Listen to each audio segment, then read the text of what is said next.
Officials from Mercy Carthage came to the Carthage School Board meeting to present some information regarding vaccines. I'm Chris Warner with how that information could affect the Carthage School Board moving forward. And how the Joplin Public Library used coronavirus funds to help residents connect. The 4 states' most watched news starts now. Officials from Mercy Carthage tonight met with the Carthage School Board to talk about COVID in the area and vaccines. KOAM's Chris Warner was at that meeting and has more. The idea for Tuesday night's meeting came after Carthage Superintendent Dr. Mark Baker met with Mercy Carthage's president, Scott Watson. At a Mercy board meeting, information was provided on the current state of COVID in the area and its impact on medical services. Tuesday night's meeting saw a large turnout from the public as well. Anytime we get the public involved, it's a good thing. It's very difficult. People have busy lives, but at the same time, getting them here, listening to information is a good thing. Scott Watson says it's important that people know how the rise in COVID cases is impacting healthcare services. All we were trying to do tonight is make sure that everyone understands that as long as this virus continues or God forbid grows, medical services are going to be, inpatient medical services are going to be very challenging to come by in Southwest Missouri. Watson says the average ER wait time at Mercy Carthage has gone from 10 minutes to upwards of 4 hours, as the hospital is handling more than 150% of its standard volume. For Dr. Baker, it's now time for him to consider the information presented. Over the next few days, I'll make some decisions regarding what my recommendation will be. I'll look at this data. I'll also put a survey out to our community to hear what their opinions are. And bottom line, it's going to come down to next Monday night what my recommendation is to the board. There are other things besides masking involved in this, but obviously that's the most controversial right now. Watson says he knows whatever choice is made isn't going to be an easy one. I understand the difficulty of the situation, and there may be no way to prevent the inevitable. I don't know. That's their call. But the fact is, I wanted them to have the information about how medical services here were going to be impacted. In Carthage, Chris Warner, KOAM News. The next board meeting is scheduled for Monday, the 16th. At that time, the board will make a decision on whether masks will be mandatory or voluntary. Some area districts have decided to recommend masking in schools instead of making masks a requirement. The Carl Junction School District is one of those. The district says they'll continue their own safety procedures like enhanced cleaning, social distancing when possible, and making sure kids follow proper hygiene. The Jasper County Health Department hopes that most parents will decide to have their kids wear masks, regardless of whether masks are required. We have the policies for several other districts on this story on our website. That's KOAMnewsnow.com. The Chanute, Kansas School District has reversed its previous decision to require masks at school. The district now says masks are optional for both students and staff. There are some exceptions.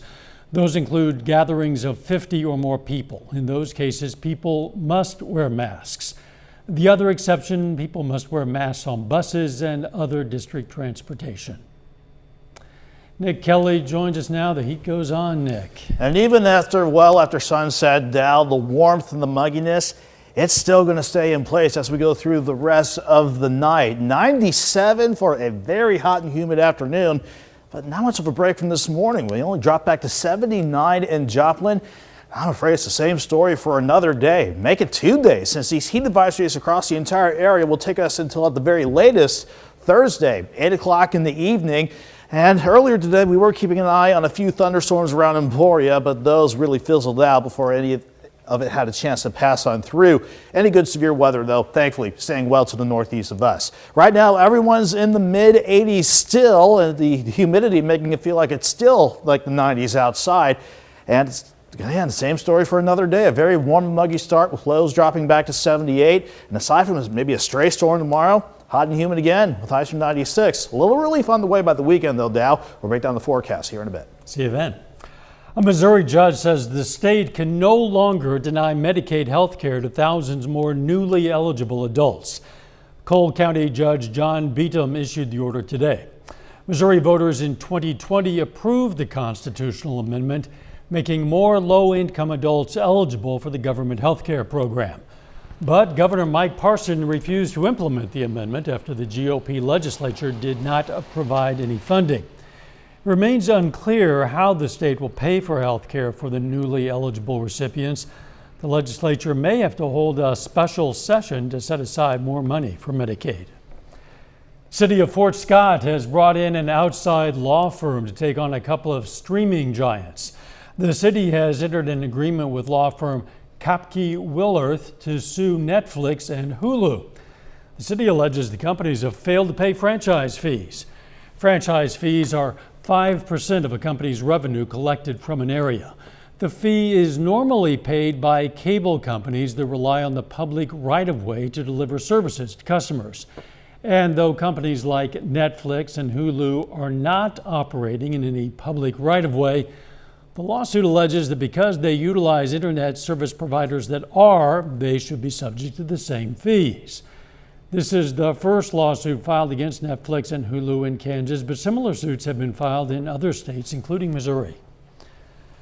A Humboldt, Kansas man is dead from a two-vehicle crash in Neosho County, Kansas. It happened on K-47, just east of Highway 169. The Highway Patrol says a van was traveling east on K-47 and turned left into the path of an oncoming vehicle. Passenger in that vehicle, 71-year-old Charles Greer of Humboldt, was killed. The driver of the van, 71-year-old Carol Sue Huck of Parsons, was taken to the hospital with suspected serious injuries. Wholesale company Cisco has been dealing with supply and delivery problems. Cisco distributes food products and equipment, including for some area businesses. Cisco put out a statement on the issue saying, in part, "We've had to delay or pause service for a limited number of customers in various locations, including those in Joplin. This is mainly due to unprecedented labor shortages in the industry." Cisco went on to say they expect it to be a temporary situation. The Joplin Public Library is making it easier for anyone in the community to access the internet. Now, last year, the library acquired 100 mobile hotspots through the CARES Act. They say when the library was closed last year, they saw that many people in the community lost digital access, and the library hopes this service can bridge this digital divide. And it's evident from the demand that there are a lot of individuals who are seeking digital access where there's really a divide between those individuals who do not have internet access. Joplin Public Library members can check out a hotspot by going to the library or place a hold online. Still ahead, President Biden is urging Congress to get an infrastructure bill to his desk after passing the Senate with bipartisan support. And the latest after New York Governor Andrew Cuomo resigned amid allegations he harassed nearly a dozen female employees. The Senate today delivered a legislative victory to President Biden, passing his $1 trillion infrastructure plan with bipartisan support. The measure includes $550 billion in spending for things like roads, bridges, broadband, water systems, and trains. But the next spending package Democrats are planning doesn't have the same broad appeal. The $3.5 trillion budget resolution would be the biggest expansion of America's social safety net in decades, and it faces stiff opposition from Republicans. Senator Roy Blunt of Missouri was the only senator from our region to vote in favor of the infrastructure bill. New York Governor Andrew Cuomo is resigning a week after an investigation by the state attorney general found he harassed 11 women, sexually harassed them. Elise Preston reports from New York. I've never crossed the line with anyone. After weeks of fighting, New York Governor Andrew Cuomo says he will leave office in the interest of the people he represents. The best way I can help now is if I step aside and let government get back to governing. His announcement comes a week after an independent investigation found the three-term Democratic governor sexually harassed multiple women. There is a difference between alleged improper conduct and concluding sexual harassment. Now, don't get me wrong. This is not to say that there are not 11 women who I truly offended.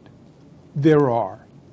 And for that, I deeply, deeply apologize. Brittany Commisso, identified as executive assistant number 1 in the Attorney General's report, spoke exclusively with the Albany Times-Union and CBS this morning. He walked over, shut the door so hard, came back to me, and that's when he put his hand up my blouse and cupped my breast over my bra. President Biden, who joined numerous Democrats calling on Cuomo to step down, was asked about his work as governor. But he's done a hell of a job, both on everything from access to voting to infrastructure, to a whole range of things.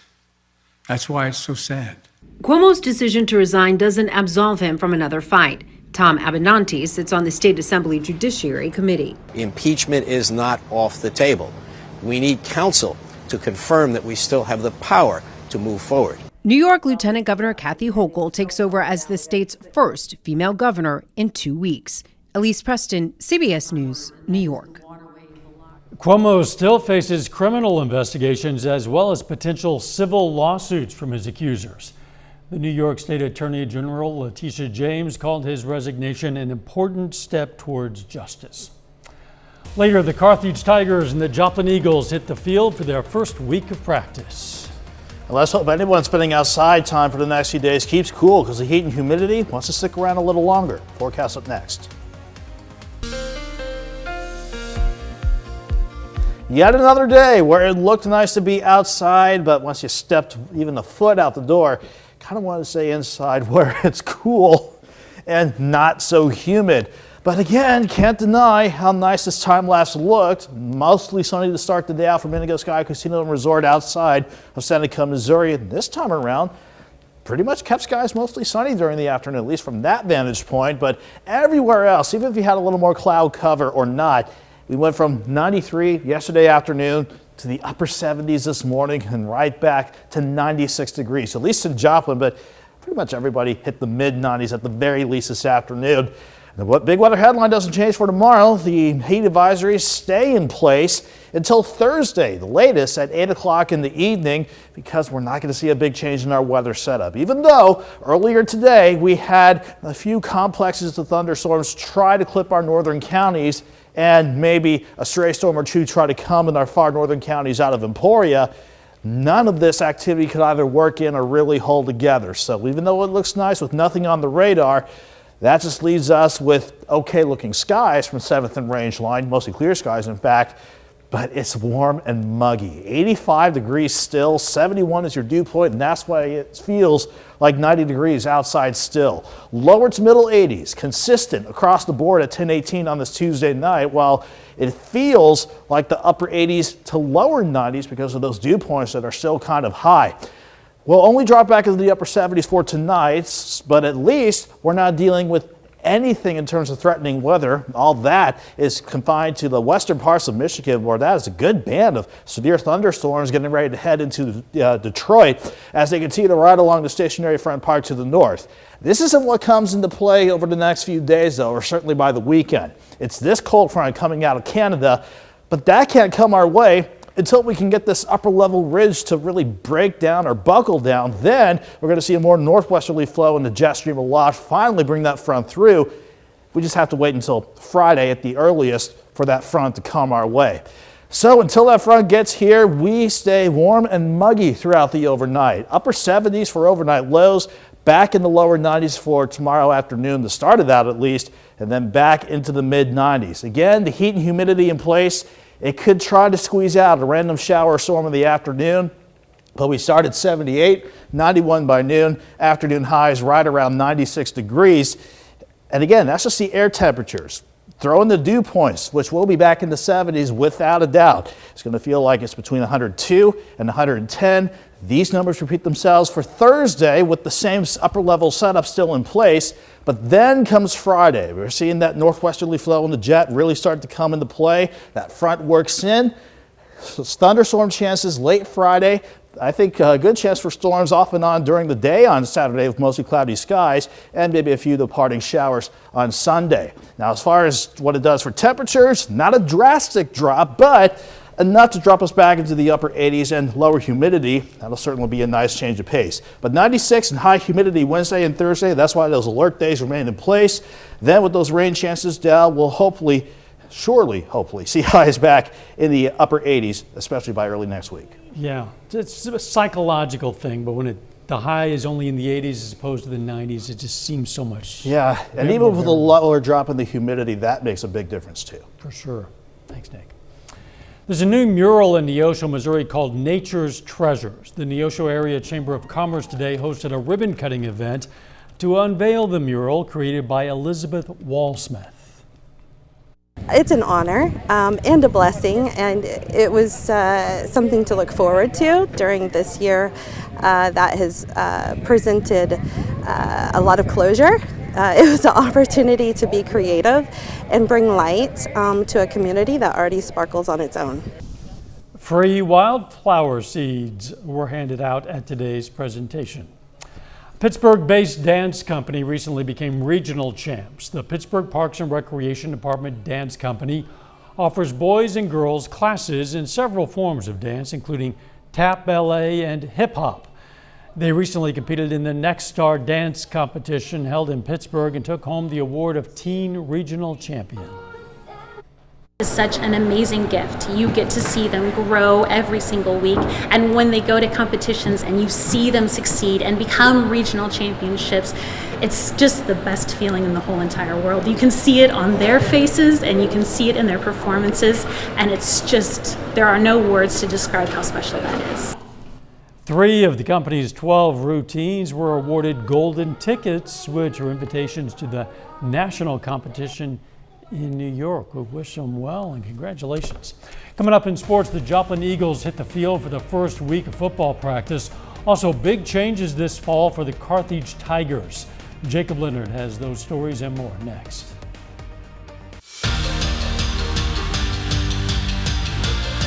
This week is the first week of fall practice for Missouri high school sports. Now for Carthage football, today is practice number 2. Our very own Danny Terzer has more on how the Tigers plan to stay rolling this fall. Carthage is going to look a bit different this year. There's big shoes to fill, but the Tigers are ready to step up. If character means anything, then we're going to be very successful because we have some really, really good high character kids, coachable kids, kids who want to be here and work hard. So we're really excited about that. Caden Cabance is the new guy under center. He's not a stranger to varsity football. He started since he was a sophomore, but he's a stranger to playing varsity quarterback. And so there's going to be a lot on his shoulders, but Caden's a very capable, very smart, very football savvy kid that I think is going to have a very good year. Caden knows what he has to step up to. He knows that he has some pretty big shoes to fill, and I think he can do it. Everybody loves Caden. He plays for all of us, and he's a hard worker, and we all believe in him. I feel like everybody that's on this team knows that you're not playing for yourself, you're playing for your brothers. The Tigers are hungry for a longer season this year, and confidence is high. We know we have the strength at every position, we have the skill at every position. Like, we know that we have what we need to get back to the state championship. You know, every game we never play down to our opponent, no matter who we're playing. You know, it's always a very high level motor going. Even if it's, you know, Webb City, Neosho, whoever we're going against, it's 100%, and we're not playing down to anybody else. Everybody in our district, they're just hard runners, hard hitting, and that's just what Missouri football is, and that's what we are, and we've perfected it. In Carthage, Danny Terzer, KOAM Sports. Now, Carthage kicks off the season on August 27th on the road against Ozark. Now, the Joplin Eagles also on the field today for practice number 2. And Joplin was 6-5 overall last season. Now, the Eagles do lose a lot of talented guys to graduation, sending 8 players to the college game.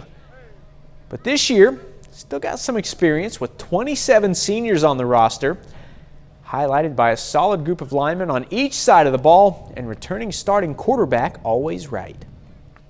Obviously, we have a different, offensive coordinator, but the thing I like about Always is his football IQ is really high. So, even though we have some changes this year, he's picked him up real quick and knows where he needs to go with the ball when he needs to go there and how to get people in the right positions. The trench mouth's huge this year.